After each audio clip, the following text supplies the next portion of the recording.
Okay, welcome back. Today we're going to be learning a very powerful technique called order of magnitude estimates.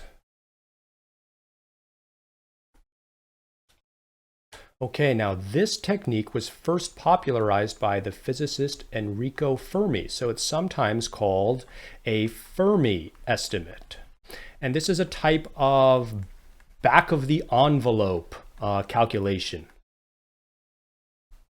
because you're able to perform complex calculations in a limited amount of space using limited information to try and reach useful conclusions from very limited initial information. Okay, so what this is going to involve, it's going to involve a combination of several skills. The first skill we're going to look at is the skill of rounding. Okay, we haven't really talked about this too much before. And we're going to combine that with the skill of dimensional analysis. And this is something we have covered in a previous class. And then you're going to also add in a good heaping of base knowledge about how the world works, how things work. Okay, you're going to combine these three elements to unlock the skill of order of magnitude estimates. Now, base knowledge I can't really help you with too much right now, although we're going to learn more physics later on. Dimensional analysis we've already covered, and rounding is something different, something we haven't covered yet. Now, we're used to rounding, but today we're going to learn how to round to the closest order of magnitude. And this is a little bit different than how we've usually round things in the past. And what this means is we're going to round to the nearest power of 10. Okay, now if you remember when we learned scientific notation, we would write a number with a digit followed by a decimal point, maybe some other digits multiplied by 10 to the power of something. Okay, some power of 10 here. What we learned was that all of these digits that we would write down, they're all significant in scientific notation. But what happens if we don't write down any digits here? We only have this power of 10. Well, in that case, you could say we basically have 0 significant figures. And so the numbers we will be using for order of magnitude estimates have 0 significant figures. Okay, they are very rough, very approximate, but that's going to be good enough to be useful. Let's see how this works. Okay, let's say that I have an apple orchard and I'm a very generous person. I like to give apples to my friends. Okay, so I've got a friend and I give her 2 apples. Now, if I wanted to round 2 apples to the nearest order of magnitude, what would this become? 1 apple. Okay, that's the nearest order of magnitude. Let's say I gave 8 apples to another friend. Okay, now I round 8 to the nearest order of magnitude. What do I get? 10. Okay, that's the nearest order of magnitude. And what if I have another friend, I really like this friend, and I give him 773 apples. Round this to 1,000. Okay, 1,000 is going to be the next closest order of magnitude. Now we can also look at these numbers and we can write them down as powers of 10. Okay, the first one is going to be 10 to the 0. The next one is 10 to the 1, and then 1,000 is 10 to the power of 3, right? So these are all orders of magnitude. They're all powers of 10. We're going to round all of our input values into a power of 10. Okay, so far so good. Rounding, not too bad. Now, what happens if I give a friend 3 apples? Okay, am I tricking you yet? Is this a trick question? Well, if I round this off, that's going to be 1. Okay, 3 rounds off to 1. Great. What about 4 apples? 4 apples, well, if you said that this rounds off to 1, you would be wrong. This is 10. 4 apples is 10, okay? This is how we round when we're using orders of magnitude. 1 is 1, 2 is 1, 3 is 1, 4 is 10. Okay, why? Why do we round 4 up to 10? And the answer is because now we are going to start to learn to think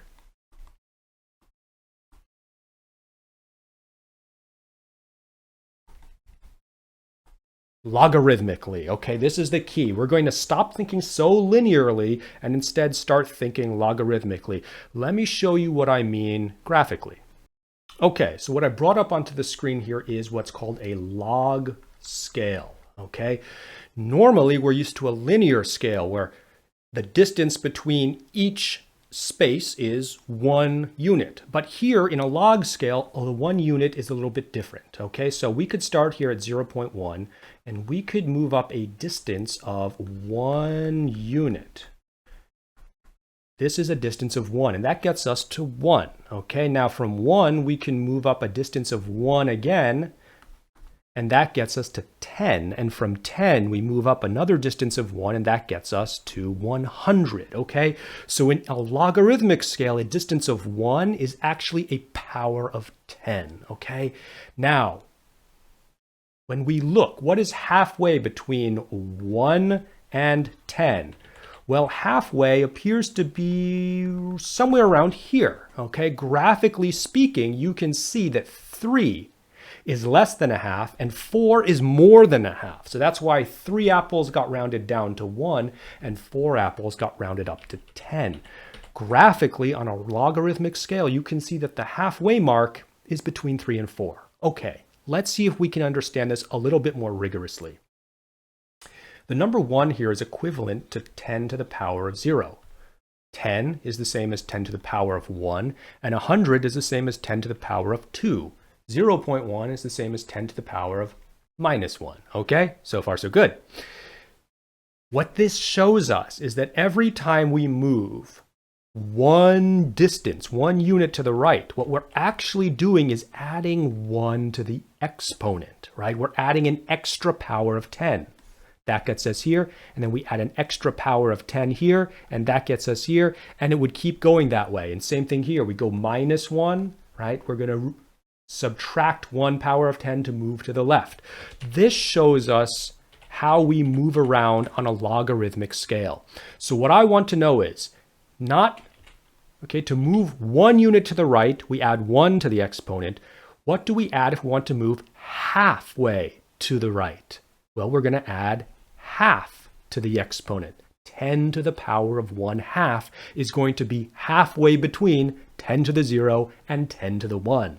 And if we plug this into a calculator, we're going to see that 10 to the power of 1/2 is equal to 3.16227, or we'll just say 3.16. Okay, so this number here, 3.16, this is the halfway point in a logarithmic scale. 3.16 is halfway between 1 and 10. So if something is less than 3, or 3 or less than 3.16, we're going to round it down. If it's more than 3.16, we're going to round it up. Okay, this is our halfway point in a logarithmic scale, not 5. Right? Now, if you use 5 to your rounding, you're not going to be that off, right? You'll probably be able to get it to work. But if you want to be technically, mathematically more correct, we should use 3.16. 10 to the power of 1/2 should be our halfway point on this scale.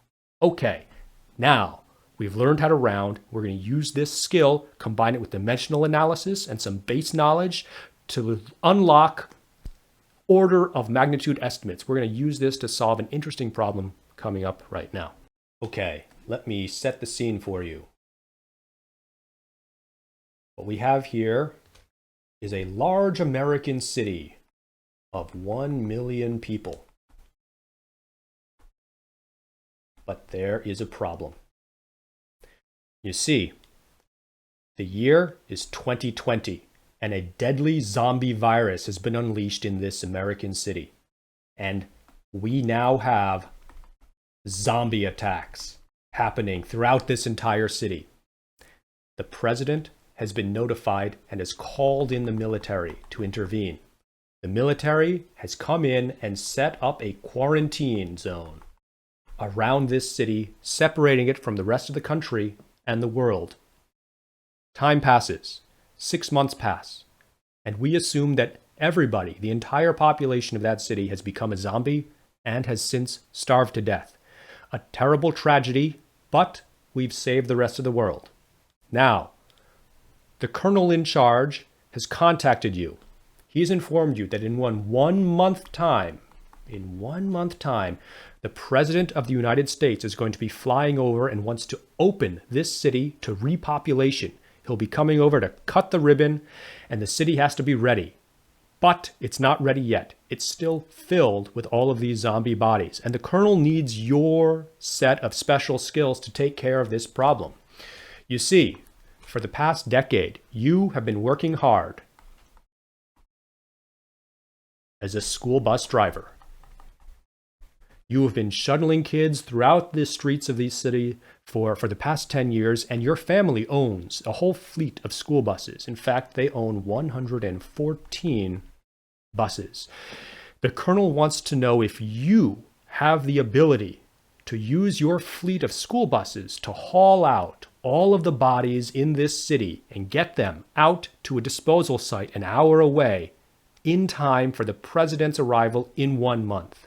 If you can do it, he's going to give you a huge government military contract, and you're going to become filthy, filthy rich. So, can you do it? Do you have enough time? Do you have enough buses to carry out 1 million bodies in 1 month's time? That's the scenario. Okay. Let's see how we solve this problem. Well, if we're using the standard IC method here, the first step is to identify what we know and what we need to know. Okay, so what we know is there's 114 buses, you have 1 month of time, and you have to carry out 1 million people. So what do you need to know? Well, you need to know if you can carry out 1 million bodies in 1 month. Okay, this is your target. Is this possible? Okay, now let's try and set it up. Well, how are we going to find this answer? Can you haul out 1 million bodies in a month? Well, if you break this down, you're probably going to think about, well, how many loads of bodies can I take out in that month, right?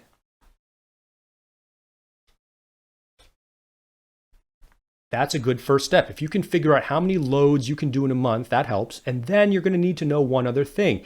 You're going to need to know how many bodies you can haul out per load, right? And if you can do that, you'll have enough information to cancel out the loads and get how many bodies you can carry out in that month. See if you can get up to 1 million. Okay, so that's part of the setup. Now let's actually try and start to do this. So if we want to get loads per month, we're going to use some kind of dimensional analysis here to get that answer. Let's start out with how many buses you have. Okay, so you have 114 buses, but we want to round this to the closest order of magnitude. So that's going to be 100 buses, okay? Now, how many loads do you think you could do per day, per bus, right? How many loads could you do per day per bus? That's an important estimate. So let's try and think about that. Well, if you figure it takes some time to pick them up, an hour to get out, some time to drop them off, then an hour back, how many times could you do that per day? Maybe 4, maybe 5 loads per day, something like that. Okay, well, 4 or 5, we are going to round that, and that rounds up to 10, right? 4 or 5 is really 10. Okay, 10 loads per day per bus. And then we need to figure out, well, how many we need to get months, right? So we already have loads over here. We need to get months. So how many days in a month? That's what we need to figure out. And of course the answer is about 30 days per month, but 30 is not an order of magnitude. So if it's 30, we should round this to 10, okay? 10 days per month. Now, when we look at this, we have months in the denominator, days and buses cancel out. So we've got loads per month, and that's what we wanted, loads per month, okay? Great. Okay. Now, let's see if we can figure out bodies per load. How many bodies can we fit in a load? Okay. Can we fit 10, 100, 1,000, 10,000? Kind of tough to figure out. Let's see if we can break this down a little bit. Let's model the bus as a giant rectangular box. Okay, so let's say that this is the bus, and we're trying to find the bus volume. Okay. How long is a bus? Well, again, we're going in orders of magnitude. Is a bus 1 meter long, or 10 meters long, or 100 meters long? Probably 10 meters is the best, closest order of magnitude there. How about height? Are we a tenth of a meter, 1 meter, or 10 meters tall? Well, probably 1 meter is going to be the closest there. And I think we'll see that 1 meter is the closest for the width as well. Okay, well, now we can do a calculation. It's 1 meter times 1 meter times 10 meters equals 10 cubic meters. Great. Okay, not so bad. Now, let's see if we can also calculate the volume of a person, of a body. Okay, a body volume. So, I'm going to model the body a similar way. We're going to say that a body is a box, because boxes are very easy to calculate. We love boxes. Okay, what's the height of a body? Well, I think 1 meter is the closest. You know, it's 2 is more average, but 2 rounds to 1. And what about the thickness of a body? The thickness of a body, well, it's probably around a tenth of a meter. That's probably the closest estimate. And as far as the width of a body goes, well, it's more than tenth, but it's also less than 1 meter. I'm going to round it to a tenth. Okay, so I'll just say that's a tenth of a meter. So again, we can round this off there and do the calculation. We've got 0.1 meters times 0.1 meters times 1 meter. And what's this going to be? Well, I don't like using a calculator, so I'm going to rewrite this in terms of powers of 10. This is 10 to the minus 1 times 10 to the minus 1 times 10 to the 0. We know when you multiply powers of 10, you're just going to add the exponents. So this is going to give us 10 to the minus 2. Okay, and we could have actually done this the entire time, right? This is 10 to the 0 times 10 to the 0 times 10 to the 1, and that equals, well, 10 to the 1, 10, right? It works. Okay, now, we've gotten loads per month over here. We're looking for bodies per load. Okay, so body is in the numerator. One body has a volume of this, 10 to the minus 2 cubic meters. Oh, forgot the cubic meters. Okay, don't forget your units. Okay, so now we've got that, and now we need to get loads in the denominator here. So what we're going to do is we're going to say that a load has a volume here of 10 cubic meters per load, just like that. So now let's see what happens here. The meter cubed cancel, and we're left with bodies per load, which is what we're looking for. Okay, so we'll do the whole calculation now because we should have all the terms we need. The meters cubed cancel, the month stays, the bus cancels with bus, the day cancels with day, and the load cancels with load. So we're left with bodies per month, okay? This is what we're looking for.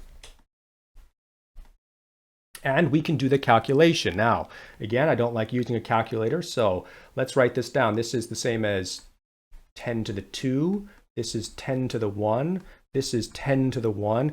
1 over 10 to the minus 2. Well, we can invert this and put a negative sign in the exponent. This is the same as 10 to the 2. And this is going to be 10 to the 1. Okay, so we multiply all this together.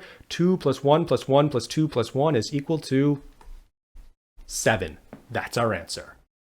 Using your fleet of buses, you can haul out about 10 million bodies per month. So, are you going to take this job and become filthy rich, hauling out zombie bodies from this broken American city? Yes, you are going to take this job and you are going to become filthy rich. Congratulations on this opportunity that has just been handed to you.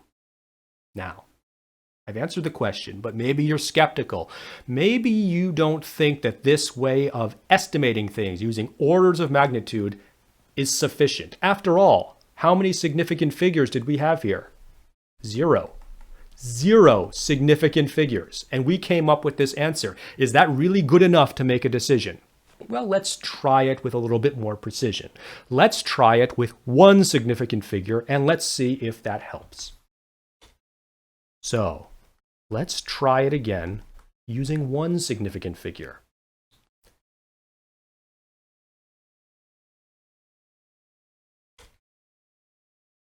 Okay, we've got our bus. Now, to 1 significant figure, I'm thinking the bus is probably 2 meters tall and 2 meters wide. The length is probably still good, about 10 meters. I don't want to go to 20 meters. That seems a little bit too big.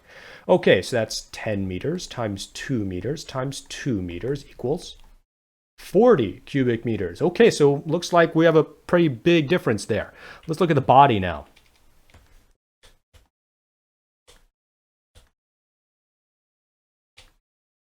Okay, well, the height we can say now is 2 meters. That's more precise. Thickness I'm thinking is still about 0.1 meters, but the width is maybe like 30 centimeters, right? So we'll say 0.3 meters. So let's do the math now. It's 0.1 meter times 0.3 meters times 2 meters. And what does that equal? Well, now I need a calculator. Okay, let's use a calculator. 0.1 times 0.3 times 2, 0.06 cubic meters. Okay, so we've got a closer estimate there, and we can see it's not quite the same as what we had before, but let's keep going.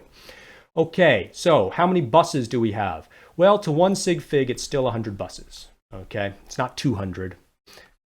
How many loads? Well, we said we could probably do about 4 loads per day per bus, right?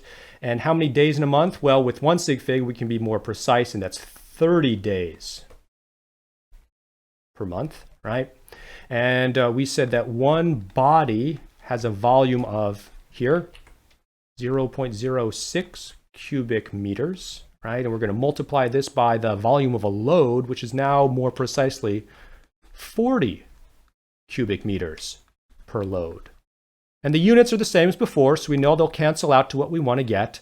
And it's going to be bodies per month. But let's see what this actually numerically comes out to now with 1 significant figure instead of 2. We've got 100 buses times 4 loads times 30 days per month times, divided by 0.06 cubic meters times 40 cubic meters per load. And that gives us 8 million bodies. So 8 times 10 to the 6 bodies per month. Look at this. Look at this. Look how close we were. We estimated 10 to the 7, and we were only off by about 20%. Our level of precision here was good enough to get us a useful answer, an actionable result, because we know if we can answer yes or no to this contract with 0 significant figures. And look at how easy the math was with 0 significant figures. 10 to the 2 times 10 to the 1 times 10. You just have to add the exponents as you multiply or divide them together.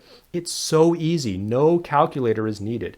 And you can see what happened. What happened is we overestimated some things, but we also underestimated some things, and that wound up balancing out in the end, right? We sort of underestimated the volume here, but we also underestimated the volume of a person. And so when you divide the two, those two underestimations kind of balanced out, right? We estimated 10 loads instead of 4, but then we underestimated on the number of days per month. And so those estimates tend to balance out. And that's what happens. When you're using 0 significant figures, if you do enough calculations, sort of on average, your overestimates and underestimates tend to even out. And so you'll wind up with a good enough answer that should be accurate enough to 1 order of magnitude. All right, so I think we've done it for today. We've unlocked this new superpower for you. And I've got some exercises that we'll be reviewing for the next lesson about these kinds of Fermi estimates, these order of magnitude estimates. So you can find a link to that PDF on my website in the description below. If you've got any questions about what we did today, leave the question down in a comment. And if you think this helped you, give me a like, give me a sub, and I'll be producing more content just like this in the future. All right, so do those exercises, and I'll see you for the next lesson. Bye-bye.